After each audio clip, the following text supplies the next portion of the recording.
Alrighty. Hello. Welcome back to Bald and Board Games. I'm Bald. I'm bored. And we are bringing you a rulebook rundown of Storm Raiders by Arcus. Yeah, so we've had this game for a month or two. Yep. We did the unboxing, so check that out on our YouTube here. But we've had so many other things come in and a bunch of other games we've been playing, so we're finally back to getting a rulebook rundown in on this. If you're watching this on YouTube, a little bit later today or within the next day or so, you will have a playthrough of this game as well. Yeah. Actually, within a week, because we're putting this up very recently. So by next week, we'll have a playthrough of this game up on our YouTube. But if you want to watch us live, this Saturday on Twitch at 1 p.m., we will be playing not only Storm Raiders, but Galactic Cruise. Galactic Cruise. So two brand new games. They both look great. I'm excited for both of them. Galactic Cruise I'm more excited for because the comboing in my head, I'm like, oh, this will be great. Galactic Cruise will be a lot of fun. I'm excited a lot. I think I'm more excited for this one because this is way different than any other game that we've played, where Galactic Cruise is very Battlefield-ish. Oh yeah, 100%. We called out 12 times in the video. Right, which is good. That's it's a very good compliment. Yeah. But this is very different than anything else that we've played, so I am very excited to see how this plays. To learn right now. Yeah. All right, so let's get into it with the story, of course. And back to me. For thousands of years, we have all known. Wow, read that up. All we have. I've switched to words. Refresh. You know me, have we? Yes, me a thousand what? Yep, went. All right. For thousands of years, all we have known is the Rift Storm. It's destroyed our empire, sundered our land, and severed us from the old world we once ruled. Sheltered within the eye of the storm, we fought to survive, imprisoned in our last remaining city, desperately clinging to life. As the ages passed, the eye slowly grew in size, enabling exploration beyond the city and startling discovery. The storm was still connected to the old world, its erratic rift capturing hapless Atlantic crossings and wrecking them upon Atlantis' broken shores. The age of the Storm Raider was born, brave souls who, for fame and fortune, would dare the might of the Rift Storm to save these precious offerings and bring hope to our dying world. The aim of Storm Raiders is to be the player with the most prestige at the game's end, becoming the Storm Season's champion. It gives you like a quick little summary right there. Interesting. It's like on the sides here, it gives like a very quick thing for what the bigger thing said. So for the introduction, it says, Storm Season is upon us. All eyes look to the sky as we wonder, are you the Storm Raider Atlantis has been waiting for? So aim of the game. Storm raiding is a perilous task filled with many dangers, the most devastating being the mighty Rift Storm that encircles Atlantis. Players will want to stay close to the storm without being overcome by its immeasurable force. Prestige is gained by salvaging wreck sites, fulfilling contracts, acquiring crew, upgrading vehicles, and earning medals. Players will be drafting dice each turn to travel, using either their trike, plane, or sub, or to instead take some much-needed time to rest and repair their battered vehicles. After 6 rounds of traversing the splintered landscape, players will add up their prestige points to determine who will be remembered as the greatest Storm Raider of their time. So then it gives us the loadout of what's here in the game, the components. And if we come over to the board here, remember that real quick. So we have equipping the Storm Season. So Storm Raider, so a rare breed of salvager, explorer, and racer, resourceful and reckless. They compete across broken lands and search for valuable salvage left in the wake of the devastating Rift Storm.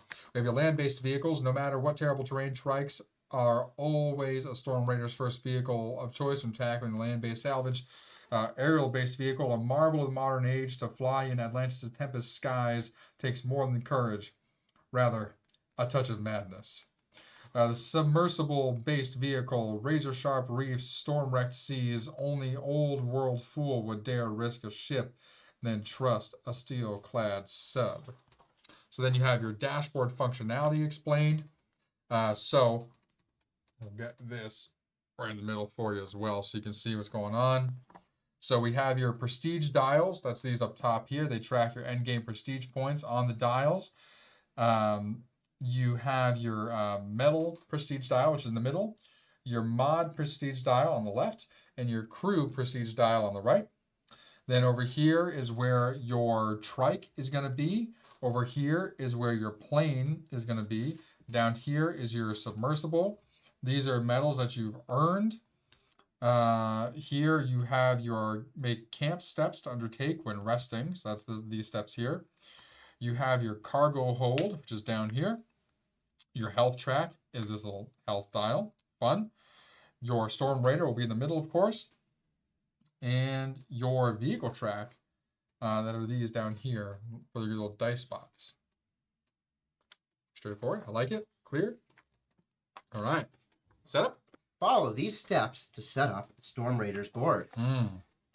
What's the first step? Put the board out in the middle. Yep. Place the main board in the center of the play area. And we were looking at this before. So right here, there is a little star. The other side does not have the star. There's a two-sided board. It seems like this part is all the same, but what happens in the middle is different. Yep. It's recommended to use the star side as your first playthrough. So we'll use that for the explanation. Place the Storm Mini on the rec site with the red health icon. So This one here. that one right there, yes. Point the storm arrow in a clockwise direction around the outside of the map. Oh, that's cool. So there actually an arrow? on here, Oh, yeah, that is like fun. there's a point. You're not gonna really be able to see it on camera, but there's a little black arrow and it points in a certain direction. So point it which way? Clockwise. So this direction-ish, yeah. Nice.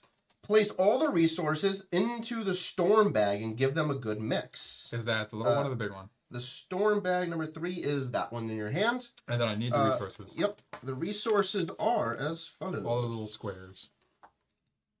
All the squares. Oh, there's those resources. Got it.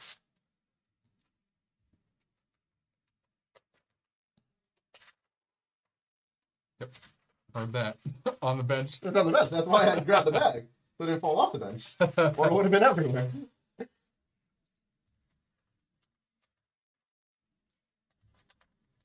The cleanest way to do it. Look at that. They all made it into bag and not on the floor. All right. I was thought about picking up and I'm like, oh, if it tilted, everything else is falling out. That's not going to be useful. With the box? Oh, no, because there's all the dice. I'm like, I can't just tilt that part. No, but you're probably going to want to put the tray up here because all the dice are on there. Oh, we'll get to that. So That was... they have a very nice organizer for all this for us.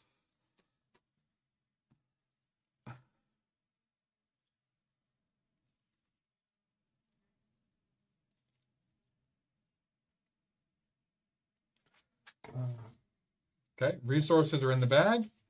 Okay, resources in the bag. Give them a good mix. From the bag, draw and place 3 onto each of the 13 rec sites. The rec sites being, rec sites Oh my. being all of these. So 1, 2, 3, 4, 5, 6, 7, 8, 9, 10, 11, 12, and 13. So I'll just go like in front of here it shows. Okay, how many? 3? 3 of each. 3 on each. Or 3, yes, not 3 of each. 3 on each. Yes. Gotcha. 3. Keep all the remaining resources in the bag nearby. 3. All right, while you're doing that, let's prep everything else.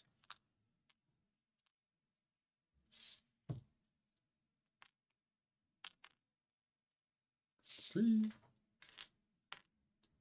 3, 2, 3.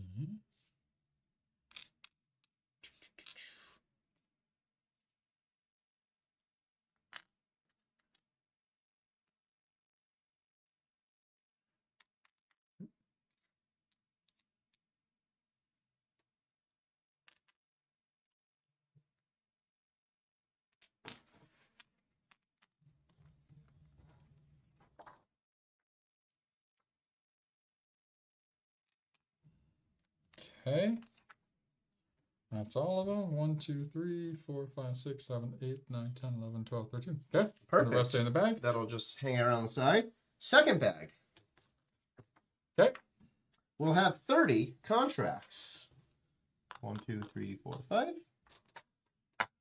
6, 7, 8, 9, 10. 11, 12, 13, 14, 15. 20.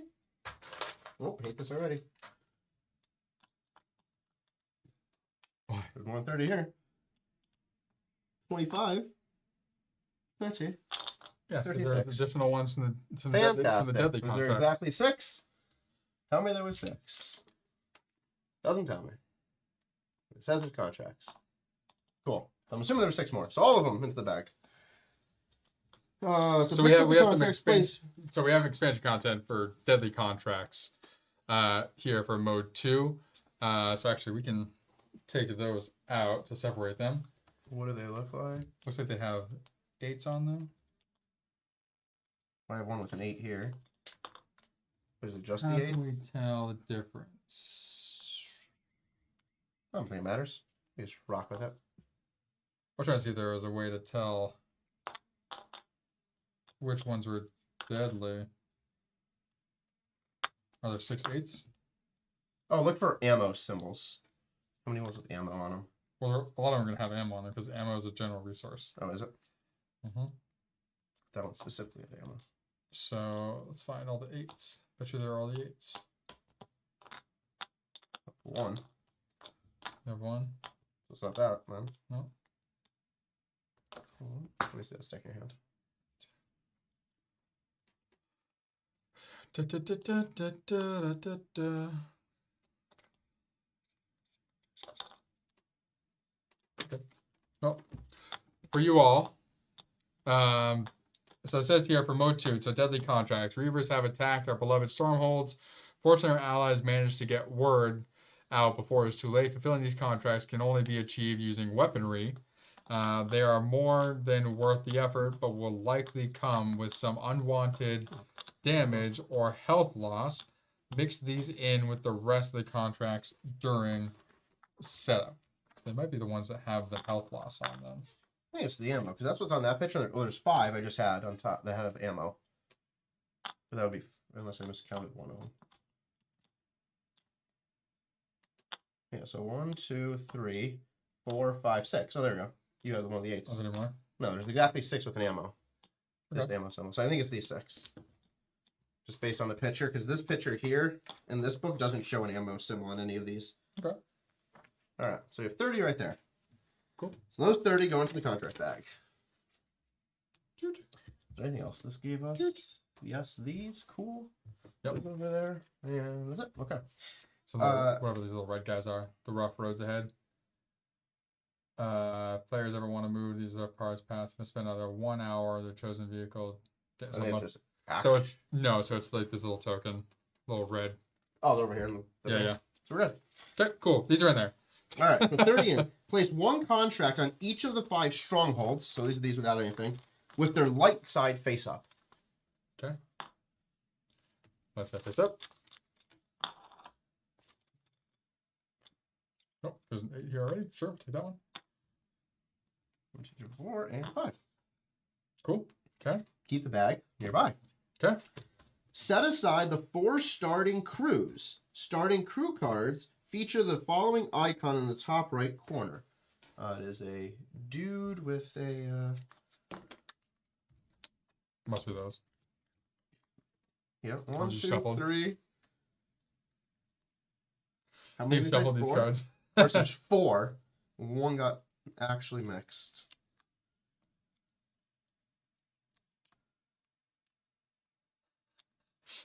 Come on. And Boyd shuffled the cards and to deal with the consequences. Funny, you skipped right over It it. stuck. Hilarious. So 4 starting crew cards. You know what you want to do with the rest of these? Shuffle. Yep.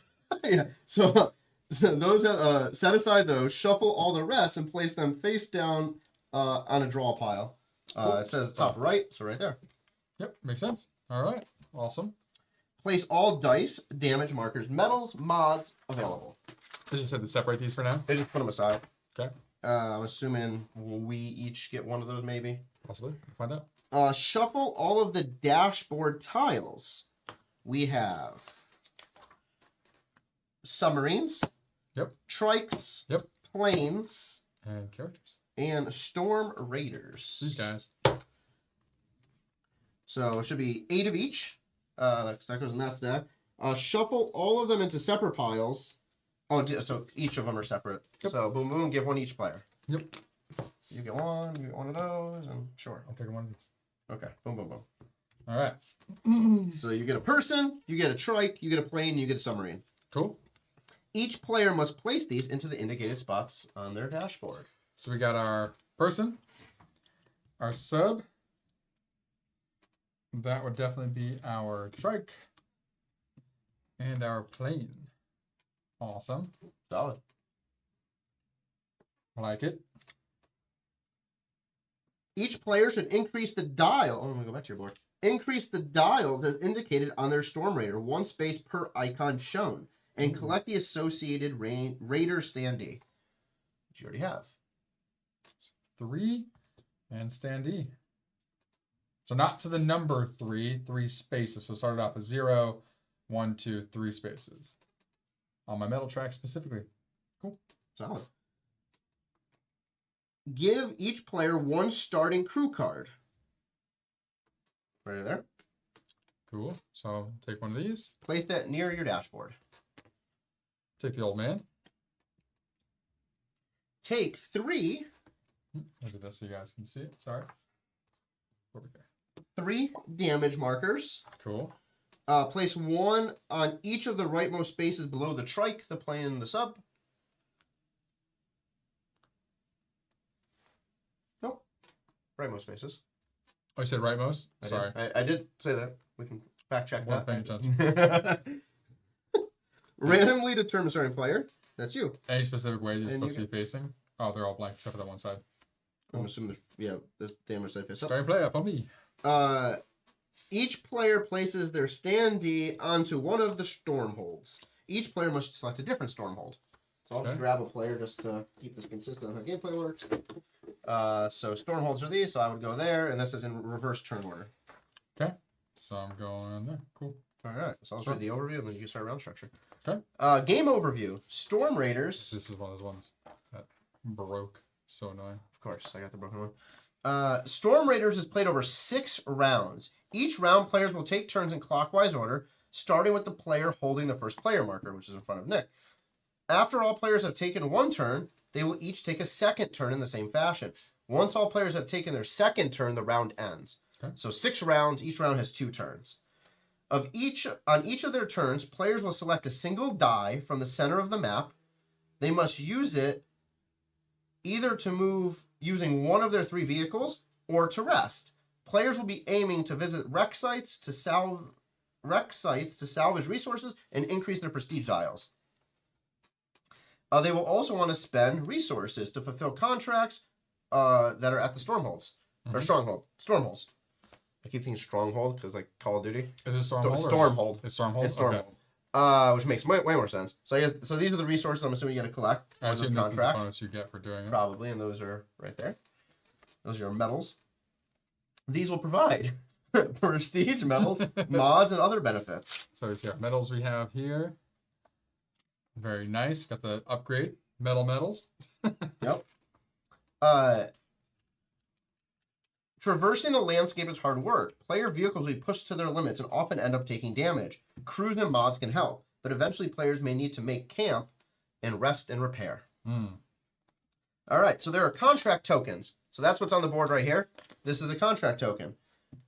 They enter play on the light side. They will turn to the dark side at the end of a round unless a player collects it. Note, the only difference between the 2 sides is the light side will always have at least 1 medal as a reward. The dark side, that medal will change to a mod. So here, 2 medals. Here, 1 medal and a mod. So you want to get it done kind of the turn it goes on the board for the best benefit. When setting this up, are we supposed to put these on these spaces? Because these, I feel like, are mods that you would uncover. Did you just get that? No, that's next. Oh. Weird. So if players want to focus on collecting medals, they'll need to be quick. Fulfilling contracts slower plays will provide mods for vehicles, but you will also it comes with some damage if players take too long. Mods.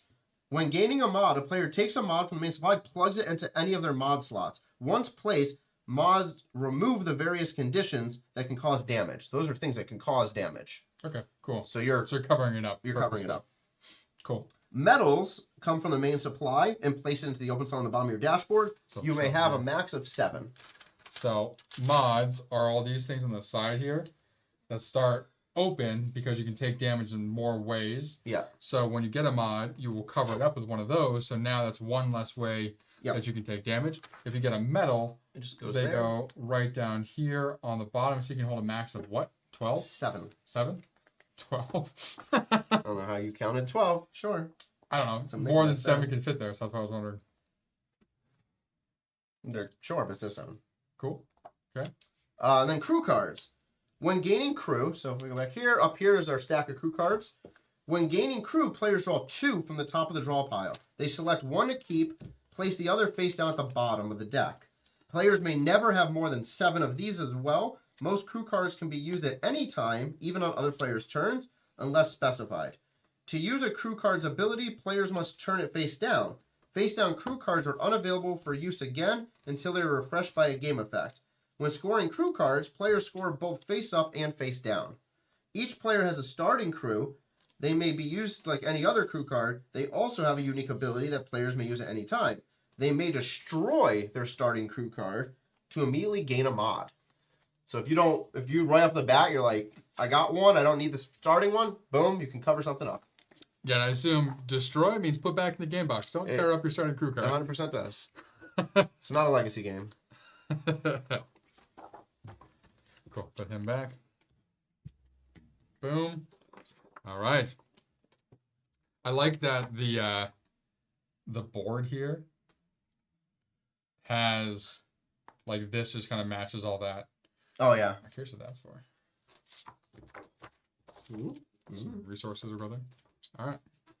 Storm Raiders is played over 6 rounds. Each round, players take turns in clockwise order, starting with the player holding the first player marker. That guy right there. After all players have taken 1 turn, they will each take a second turn in the same fashion. Once all players have taken their second turn, the round ends. Cool. So 2 turns per round. I already read all that. I read this whole page. Oh, why did you? Because you're right here. Oh. Turn structure. Steve already read all that. I was like, wait, those words sounded vaguely familiar. I don't know. Normally, like, you do the setup and then I go through the... Oh, no. So it's like this habit. Whatever. It's all good. Round structure. I thought round structure was just repeating. I'm like, no, those are the exact same words that I said. Each round is separated into 3 phases, which should always be carried out in the following sequence. 1, round setup. 2, player turns. 3, round cleanup. Phase 1, round setup. To set up each round, follow these steps. Note, the first 4 steps should be skipped in the first round. So, discard each dark contract from the map that has a damage marker on top. Place discards aside for now, and return damage markers to the main supply. Okay, so let's just put them aside, blah, blah, blah. Place 1 damage marker on each dark contract map. Cool. So if this were to get flipped over, boom, one of these will just go on it. So somewhere where it's not covering anything. Yep.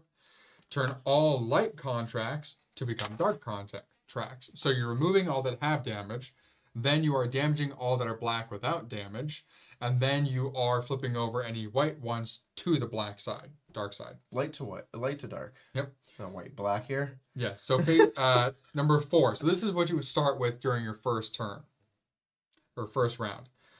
Place new light contracts from the bag onto each stormhold that does not already have a contract of either color. Yep, makes sense. Which you did. Return any contracts set aside during step 1 to the bag. So that's what we did here during setup.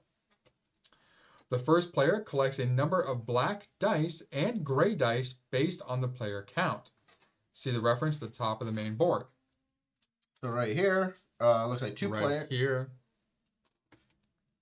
That's storm. Those aren't dice. That's right here. 1 to 2. So 2 of these, So 3 of these. 3 black, 2 gray.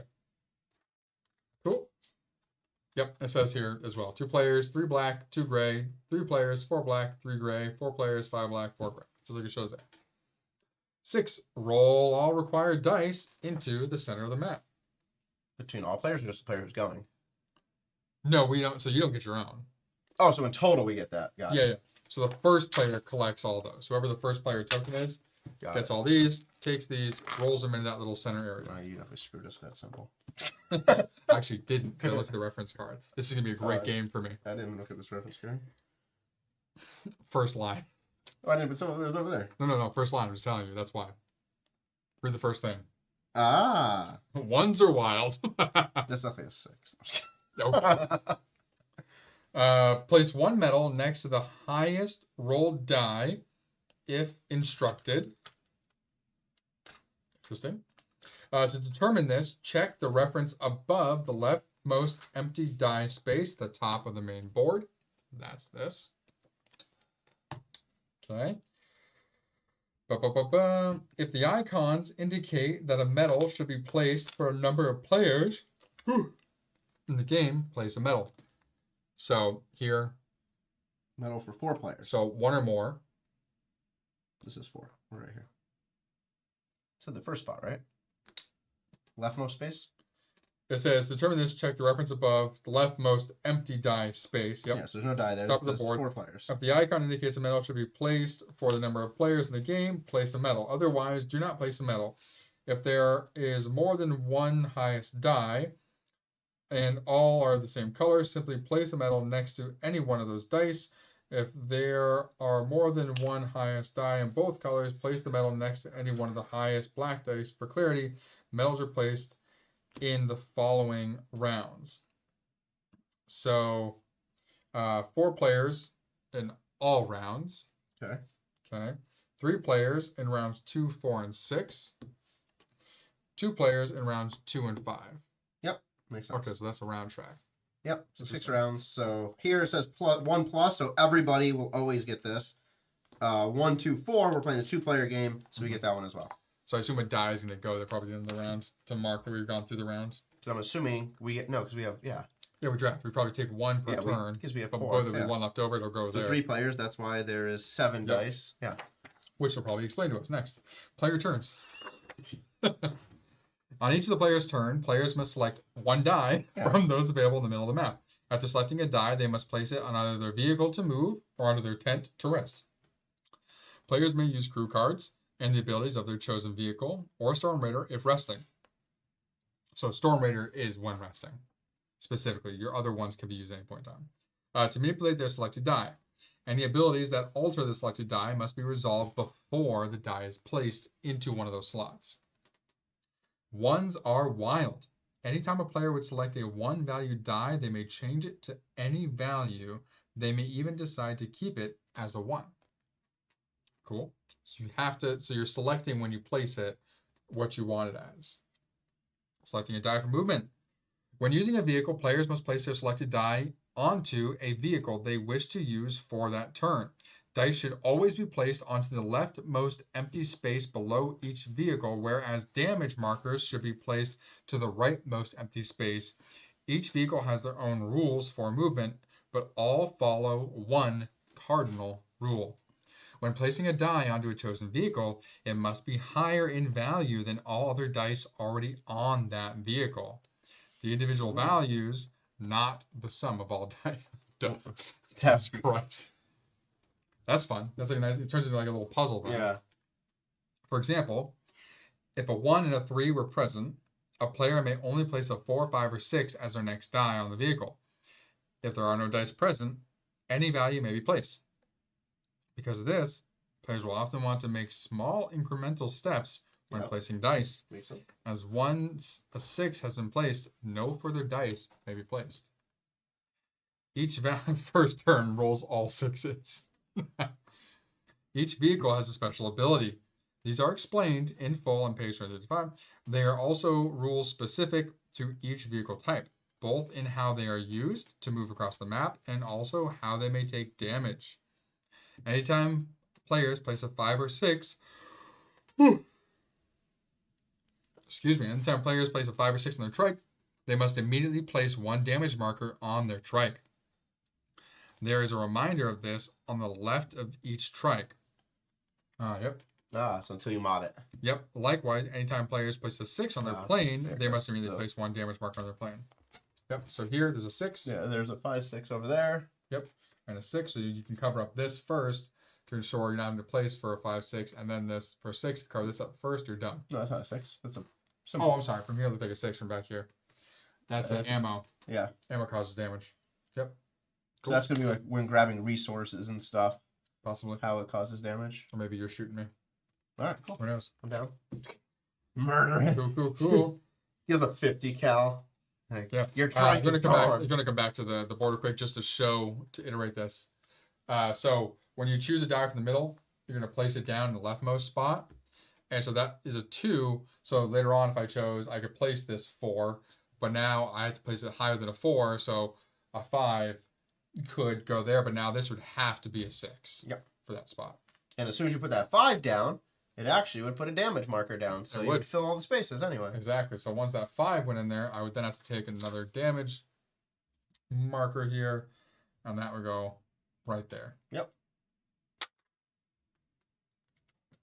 Interesting. All right. Want to go over moving? Rolling. Moving across the map. The map.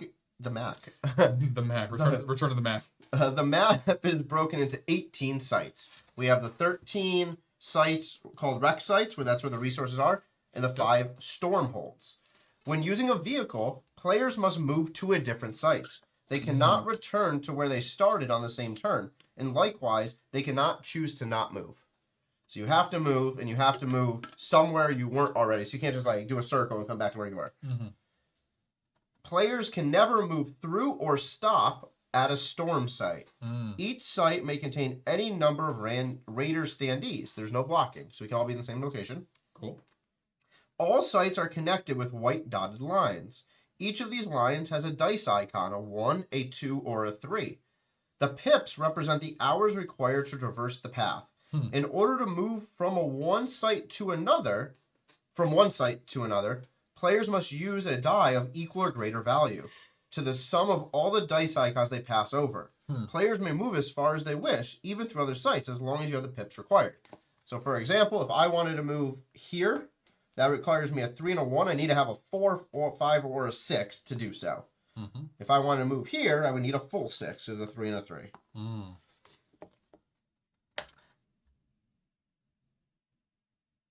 Importantly, though, players will never interact with their final site. Not those will only interact with their final site, not the ones they pass through. So if you pass through something, you're just literally passing through.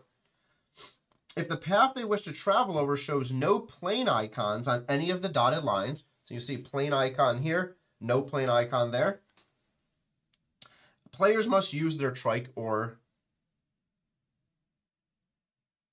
Interesting. If the path they wish to travel shows no plane icon, players may choose to use their trike or their plane. Right, so this means you have to use a plane, but if there is no plane, you can choose. If there are one or more planes, you must use your plane. Yep. Hilarious. Players may also use their sub to travel between ports. So you can see that up here at the top. They're marked with the blue on the board. To move from one port to another, players must use a die of equal or greater number to the sum of both the port they are leaving and the port they are arriving to. So like this, you'd have to use 5 because you're coming from the 2. Yes. Going to the 3. Non-port sites cannot be accessed by subs. Yeah, there's no sub on land here. This isn't Fast and Furious. On the die, the glyph, which is the symbol, is a 1. Everything else is the numbers that are displayed. Just here in the middle. And each of those numbers represent the hours you're traveling. Okay. So that's pretty straightforward. Reaching a wreck site. So you can reach 2 things while traveling. A wreck site or a stormhold. Okay. When reaching a wreck site, they may salvage up to 2 resources. If the player salvages at least 1 resource, they also get to resolve the effect of the wreck site. So, for example, each of these wreck sites have little symbols in the middle. Yep. So, if you go there, if you salvage at least 1 resource, you get to do it. You can salvage up to 2. Cool. This will either be to increase the indicated dial by 1. So, for example, if we look at Nick's player board over here. So I salvaged 2, so I have a little guy there. Yep. So that dial will go up. So it's that simple. So a bunch of those are shown across the game board for the corresponding dials. Or reduce their health tracker by 1. Which you have here. This is your health tracker. Yeah, so there's some symbol here that reduces your health tracker. I mean, it's this right here. There it is. I forgot it was under that. Yeah. If they are not able to carry out this effect, they may instead remove 1 damage marker from a chosen vehicle. Nice. So, for example, at a wreck site such as this one right here, a Storm Raider would increase their metal prestige dial if they salvage at least 1 resource. Yep, so pretty straightforward. Depending on the vehicle used, things may happen differently. Ooh. When using their trike, players may always salvage up to 2 resources without any consequence. However, for each weaponry resource they salvage, they must damage their trike. So if you look at your trike spot on your game board here, yep, that's right there. Same with the plane on mine.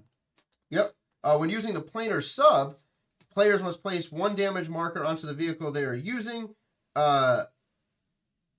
if you salvage 2 resources. So that's this symbol here and the symbol down there. So you salvage 2, you have to damage it. Interesting. So the effect on my subs cannot be damaged. Cool. Their vehicle also gains 1 damage marker for each weaponry, which is the top one there. So weaponry damages all 3 of them based on which one you're using. Resource for salvaging is only these 2 if you salvage 2, and then the roll of the die number that gets placed in there for the rest. Tip: before players salvage resources, they should reference their vehicle to check what damage may occur. Yep. When salvaging a crew resource from a wreck site, players must immediately place it in the discard pile and draw 2 crew cards from the top of the crew card. Or from the top of the crew card draw pile. Crew resources, the blue ones have their crew icon. So same thing as we did before. So you select 1 to keep out of the 2, the other one goes bottom of the deck. And so this would go over here into the discard, and then you would take. Yep. So the rest are literally the other symbols. So anyone that has like this ammo, again, that's the one that directly correlates to damaging. So that's the weaponry resource. And I believe, does this game tell us all of them? Should. It just says resources somewhere in this book. I would hope it tells you which one's which. Here they are. So in the back of the book, I'm not going to read them all off, but it does go through the resource types as a little iconography reference. Nice. So that's what happens if you go to the storm sites. If you go to the stormhold, or the wreck sites, if you go to the stormhold, when players reach a stormhold, they may pay the indicator resource on the left-hand side in order to fulfill the contract. Note, there are times where you may wish to stop at a stormhold, but take no action. This is allowed. So you can just literally go there and just be like, I'm done with my turn. When fulfilling a contract, place the required resources into the discard pile. The player then takes the contract and places it alongside their dashboard, keeping it the same way that you took it off the game board. They immediately resolve all possible rewards as shown on the contract. Do not refill the stormhold with new contracts. That'll happen later. Weaponry can be spent as wild when completing contracts. Because of this, it's well sought after and often comes with the damage. So the benefit of damaging your vehicle with the weaponry is it becomes a wild resource to use for contracts. If a player fulfills a contract that has a damage marker on it, that damage gets transferred to the vehicle that was used to get to that stormhold. Crazy. All right, how do you take damage and rest? Okay. Taking damage and losing health. There are a number of ways that vehicles can take damage. Anytime players need to place a damage marker on a vehicle, but there is no space available, aka all spaces are filled by dice or damage markers, they must instead move their health tracker 1 space to the right if possible. If their health tracker is already at its limit, ignore this effect. Note that it is possible for players to gain multiple damage markers at the same time. They must move their health tracker 1 space for each damage marker they cannot place. The purpose of the health tracker is for endgame scoring. Its position indicates how much negative prestige each damage marker is worth at the end of the game. Players should be wary of losing too much health, but also know that if they have no damage markers, the position of their health tracker will not cause them to lose any prestige. It's the combination of both the loss of health and damage markers that players will want to avoid. Cool. So if you can have no damage on your board, so we got 1, 2, 3, right? So right now it's at -1, which means at the end of the game, prestige-wise, I'll lose 3 points. If I had these 3 and this was at this 4, it would be 4 for each of these, so I would lose a total of 12 points right now. So if you can have this as low as possible, not broken off the board, that as low as possible, and if you can have no damage on your vehicles, then you're not going to lose any points. All right, cool. So, ways players can take damage. So, placing a 5 or 6 on a trike, placing a 6 on their plane, salvaging weaponry, salvaging 2 resources with their plane or sub, being hit by the storm. Each vehicle takes 1 damage. That happens. It just comes in and murders. Yeah. Fulfilling a contract that has a damage marker on it. Resting. Rather than using their selected die to travel, players may place it on their tent space to rest. So the tent space is this spot right there. There's 1 space. Looks like you can rest 1 time. Cool. 1 time per. What? I mean, who knows? Because you're only placing 2. Oh, I'm assuming the dice clear off after each. I don't think so. Because you're not going to fill that. You only take 1 at a time. Oh, that's true. Yeah. Yeah, interesting. I'm pretty sure it's staying. All right. When resting, players must follow the steps outlined on the dashboard from left to right. So in the same area to the left of where the dice is placed, it gives you the 4 steps, which are: refresh 1 crew card if possible, turning it face up. Remove 1 damage marker for every 2 pips on the die being used to rest. Okay. Nice. So if you use a 6, you clear off 3. Nice. Yeah, so 1, you don't remove damage. 2 to 3, 1. 4 to 5, 2. 6, 3. When removing damage markers this way, players may take them from any of their vehicles, return these damage markers to the main supply, remove all dice from their dashboard of equal or greater value to the die being used to rest. Oh, of equal great. Okay. Return these dice to the main supply. So it says including that die. So you can rest more than once. So it would behoove you to use a large number to rest. So instead of... They write behoove, or you using SAT words? No, I'm using it would behoove you. So instead of using that 5 or 6 to travel, it may be better to use that to rest. Yeah. Rid all your dice, so you have more options next time. No, when rid all, it says equal or higher value, or equal or less than value. Yeah. Let's say, so if you have 1, 2, 3, 4, if you use a 6, you get rid of all of those dice, including when you put down. No, reread that. I thought it said... Equal to... Oh, sorry. Yeah, the other way. Sorry, other end. If you put a 1, but then you don't get to heal damage, but you get to clear all the dice. It behooves you to use a 1. My bad. Wait. My apologies. I was thinking that. Because you used the word behooves, if you use a normal person word. My mind short-circuited. Behoove came out, and the rest of it left as well. Then you gain 1 of the following. So you get 1 crew card, so you get to draw 2, keep 1. You get 1 mod or 1 medal. Okay. So you get a good selection. Each Storm Raider also has a special rest ability. This may be activated at any point during a player's rest, unless specified otherwise. So, Thorn says, may change resting die to any value. Amazing. Just always a 1, potentially.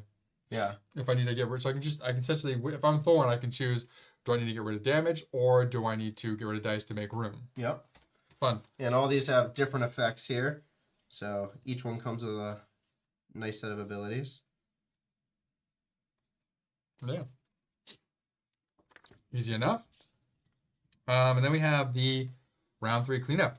So once all players have taken 2 turns each, the round ends. At this point, there should be just 1 die remaining in the middle of the map. So boom, boom, boom, boom, 1 die remaining. So you're going to follow these steps. So place the remaining die onto the leftmost empty space at the top of the main board. If that space has a modifier value, take note of that value. As it will be added to the die's value soon. If the die has a value, if the die was a 1, re-roll it until it shows a different value. Okay. Determine the storm. It has to have a number, not a symbol. Okay. Yeah. So determine the storm's direction clockwise. Oh my God. That's not what it says at all. No, it is. But it says saying counterclockwise, they say clockwise or anti-clockwise. If the remaining die was black... I wonder if anti-clockwise means it just goes this way but points the same direction versus like literally turns a different direction. I don't think so. I think that was like I was saying the Star Trek game was like that. I don't know. I think it's telling you which storm is potentially going to move in. I don't know. We'll see here. If the remaining die was black, the storm mini will continue moving in its current direction. Indicated by the storm's arrow, which is a black arrow. If the remaining die was gray, turn the storm mini around 180 degrees. Determine the storm's movement. Move the storm mini in the correct direction a number of spaces equal to the remaining die's value, plus any additional spaces from the current round's modifier. So in this case, there's no modifier, So you move 1, 2, 3, 4. Because you're always moving on the rec sites, I'm assuming. Which is interesting here. I don't think it's that. I think it's gonna. Hold on. I think it might use the same numbers. Oh, maybe. All right. Potentially, we'll see. Oh, I didn't even move it on the right down the line. Yeah, the storm's mini follows a storm path, so the blue lines connecting rec sites. Okay. Yeah. Move the storm mini to its new destination, taking note of each rec site that it passes through. Okay. Oh yeah, so the blue don't have dice. Yep. So 1, 2, 3. So the blue is all these here. 1, 2, 3, and 4. So then it's gonna go like this. Yeah. So it's gonna move from rec site to rec site around the board. Yep. So vehicles take damage if the storm moves through or lands on any raider standees. Okay. Those players must place 1 damage marker onto each of their vehicles. If a player happens to be on the same wreck site as where the storm mini started, they do not take any damage. Okay. Cool. So you would think, oh, stay behind the storm, but the fact that the storm could turn around and blow you down. But it looks like if you're in a storm hold, which makes perfect sense by the verbiage, you're safe because it literally can't go there. Correct. But you also can't get benefits. Resources. You get different benefits, but you have to spend resources to get those. Yeah. Yeah. Cool. The storm drops new resources based on the number of spaces it moved. The storm will drop off 1 to 3 resources at each wreck site that it passes through, and also at the site that is stopped on. The reference for how many resources to place is shown at the top of the main board. Yep. So if you roll a 2, because you can't have the 1, so if you roll a 2, you place 3 resources at each location. 3, 4 is 2. 5, 6 is 1. So 5 to 9. Or 5 to 9 because of the modifiers. So you get 2, 2, 2, and 2. Yep. Draw resources randomly from the bag as during setup. Start at the storm's mini new site, moving backwards. So start at the new site, moving backwards. Yep. Sure. Oh, I guess that it would matter because what's in here. So boom, 2 there, 2 there, so and 2 there. It does not place any new resources at the site where it started moving from. Yep. If ever there are not enough resources left in the bag when needing to draw at any point during the game, place all resources from the discard pile back in the bag and continue drawing. So those are there. Cool. Pass the first player marker to the next player in clockwise direction. All right. Cool. And then it just has like some diagrams going over everything. And the last piece. So last thing is endgame scoring. So there's the solo variant. And again, like I said, there's the iconography and all of the explanations of all the people, all the trikes. So every ability on all of these 4 stacks are all listed in the back of the book. Nice. Which is nice. So you kind of like, even though you randomly deal them out to be in the game, you can kind of see what's out there. Yeah, if you're like, what does cannot be damaged mean? Be like, must take all the damage. No. So end game and scoring. The game ends after phase 3 of the final round, which is round 6. Players will add up their prestige in the following areas. There is like a little handy dandy notebook paper sheet here. Okay, Steve. Steve from Blue's Clues, yeah. Come on. So number 1, contracts. Gain prestige equal to the value shown on each fulfilled contract. So you can see here, 5, 4, etc. Mods. Multiply the value reached on the mod dial by the number of mods collected. Oh, this is very golem-like. Cool. Medals. Multiply the value on the medal dial by the number of medals collected. Cool. Crew. Multiply the value on the crew dial by the number of crew cards collected. Cool. Starting crew cards do count as long as you didn't destroy them. Mm-hmm. Obviously, because they were destroyed. They're not in the game anymore. Gain 1 prestige for every set of 2 remaining resources. And then finally, multiply the value of the health in your hold. Yeah, that you have. Yeah, of course. Yep. Multiply the value of your health tracker by the number of damage tokens. Subtract that from your score. Yeah, exactly. So I want to show really quick here. Yep. We didn't actually cover this. When you get resources, you have your hold right down here. So you said, so however many you have left in here, you get points based on that. 1 point per 2. Gotcha. So, and then it says the Storm Raider with the highest prestige wins. In the case of a tie, the tied player with the least damage tokens is the winner. If still tied, most resources is the winner. If still tied, play again. Cool.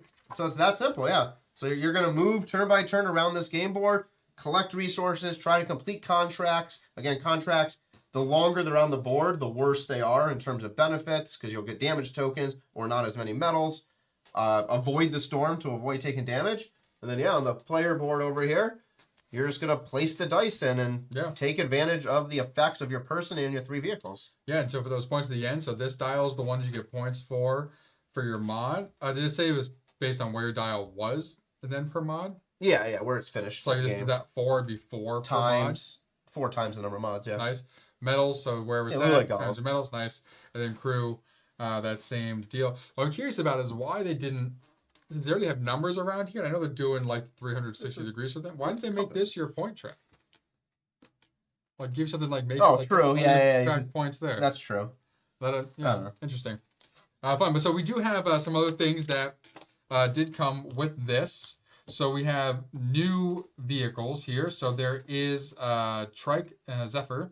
So the ability may take 1 damage to spend 3 fewer hours. So get there fast, but not without feeling the consequence. There's a plane called the Hornet. You can remove 1 die and 1 damage from any 1 vehicle when placing the mod here. Time these upgrades will be crucial to your success. Then the sub is 0, so ability may hold 1 more die or damage. There's space on the tile to the extra die. So the rough roads ahead.